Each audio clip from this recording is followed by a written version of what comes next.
আসসালামু আলাইকুম ওয়া রাহমাতুল্লাহি ওয়া বারাকাতুহু। আজকে আমি কিছু ইম্পর্টেন্ট কথা বলবো। কেউ যদি এগুলো পালন করতে পারে, আল্লাহর কসম করে বলতেছি, আল্লাহর কসম, সে আল্লাহর ওলি হয়ে যাবে। এক নাম্বার হচ্ছে হালাল খাওয়া। কেউ যদি হালাল খায় এবং হারামকে বর্জন করে, তখন সে বুঝতে পারবে ইবাদত করে যে স্বাদ পাচ্ছে এবং ইবাদত তার কবুল হবে। ইবাদত কবুল হওয়ার প্রথম শর্ত হচ্ছে হালাল খাওয়া, হালাল উপার্জন করা, হারামকে বর্জন করা। আপনি যখন হারামকে বর্জন করবেন, আল্লাহ আপনার আমল কবুল করবেন। আপনি যদি হারামের সাথে লিপ্ত থাকেন, যতই আপনি নামাজ পড়েন, কোরআন রিসাইট করেন, কোনো কাজে আসবে না, কারণ আপনি হারাম খাচ্ছেন। নাম্বার 1। নাম্বার 2 হচ্ছে সত্য কথা বলা। নাম্বার 3 হচ্ছে কারো ক্ষতি না করা। নাম্বার 4 হচ্ছে কোনোদিন কোনো মানুষের ভালো কিছু দেখলে তার এটা যেন আল্লাহ আরো বাড়াইয়া দেন, এই দোয়া করা। তার ক্ষতি না চাওয়া বা না এমনটা না বলা যে হারি এই তার মুখের অমুক জিনিস হয়ে গেছে, এটা বদনজর লাগতে পারে। এই জন্য মাশাল্লাহ বলা বা দোয়া করা, বরকতের দোয়া করা। অর্থাৎ আপনার শত্রুরও যদি কোনো ভালো কিছু হয়, আপনি মঙ্গলের দোয়া করবেন, আল্লাহ যেন এটাতে আরো বাড়াইয়া দেন, সেই দোয়া করবেন। তারপর হচ্ছে সর্বোচ্চ চেষ্টা করতে হবে গুনাহ থেকে বাঁচার জন্য, এবং সর্বোচ্চ চেষ্টা করতে হবে নেক আমল করার জন্য। কাউকে ধোঁকা দেওয়া যাবে না। যদি এইগুলা করতে পারেন, ইনশাআল্লাহ ইনশাআল্লাহ আল্লাহকে পেয়ে যাবেন এবং ইমানের স্বাদ পাবেন। যদি কোনো মানুষ এগুলার বিপরীত করে, অর্থাৎ মিথ্যা বলে, মানুষকে ধোঁকা দেয়, মানুষের অগোচরে সামনে অথবা পিছনে ক্ষতি করে, মানুষের ভালো কিছু দেখলে বরদাস্ত করতে পারে না, এটা তার ভালো জিনিসটা ধ্বংস হোক সেই চেষ্টায় রত থাকে, সেই চিন্তা চেতনা করে কিভাবে তাকে ধ্বংস করা যায়, ডিস্ট্রয় করা যায়। এমনটা যদি কেউ করে, আল্লাহর কসম করে বলতেছি, সে হেদায়েত পাওয়া সম্ভাবনা তার খুবই কম, খুবই কম। আল্লাহ ভালো জানেন, হেদায়েত দিতেও পারেন তাকে। কখন কাকে হেদায়েত দিয়ে দেন আল্লাহ পাক বলা যায় না।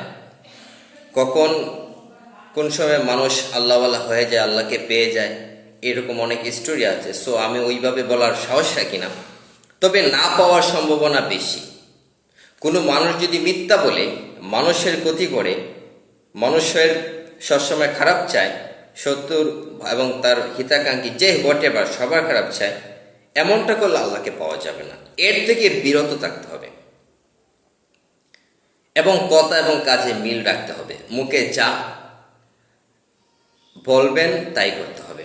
আমি একটা কথা বলি, সবাইকে বলি, আমি সাহস করে বলতেছি, এবং কেউ যদি আমার কথা এবং কাজে মিল না পান, আমি সকালে একটা বলি, বিকালে আরেকটা বলি, বা কোনো কথা দিয়ে কথা না রাখি, এমনটা যদি কেউ হয়, আমি আপনারা সাইন করে দিব, আজকের থেকে লিখে রাখবেন। কয়েকটা বিষয় বলে দিতেছি। একটা হচ্ছে আমি হারামের সাথে কোনো সম্পর্ক আছে কিনা, আমি হারাম খাবার খাই কিনা, অন্য টাকা পয়সার প্রতি আমার কোনো লোভ নাই। আপনারা লেগে যান, দেখেন আমার লোভ আছে কিনা। আমি ডং করে মিথ্যা বলি না, মিথ্যা বলতে চাই না, কাউকে ধোঁকা দিতে চাই না, কারোর ক্ষতি করতে চাই না, ইভেন আমার শত্রুর আমি ক্ষতি করতে চাই না। এই যে কয়টা বিষয় বললাম, যদি এগুলা আমি বলছি আর আমার ভিতরে না থাকে, আপনারা আমার কাছে সাইন নেবেন, যে শাস্তি দেবেন সেটা আমি মাথা পেতে নিব। এমনভাবে বলার সাহস যদি কারো তাকে আসেন, বলেন।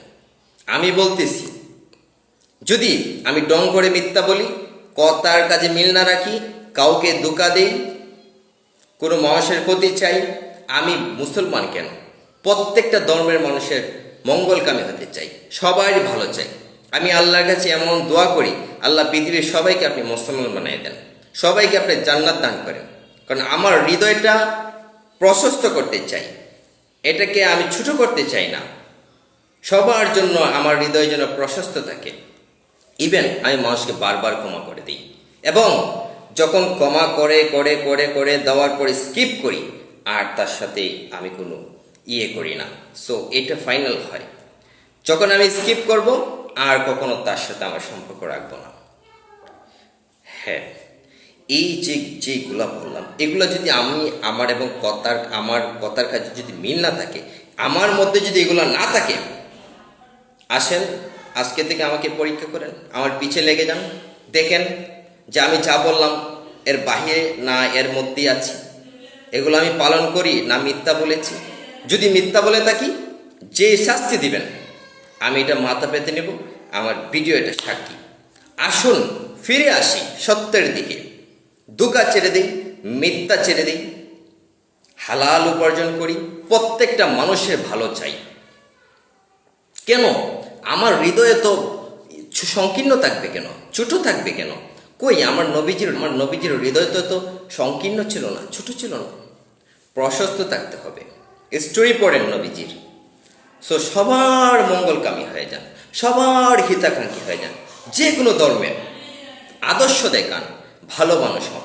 মুখে বলতে হবে না, আপনার চলার চরিত্র দেখেই সে আপনার দিকে ধাবিত হবে, আকৃষ্ট হবে ইনশাআল্লাহ।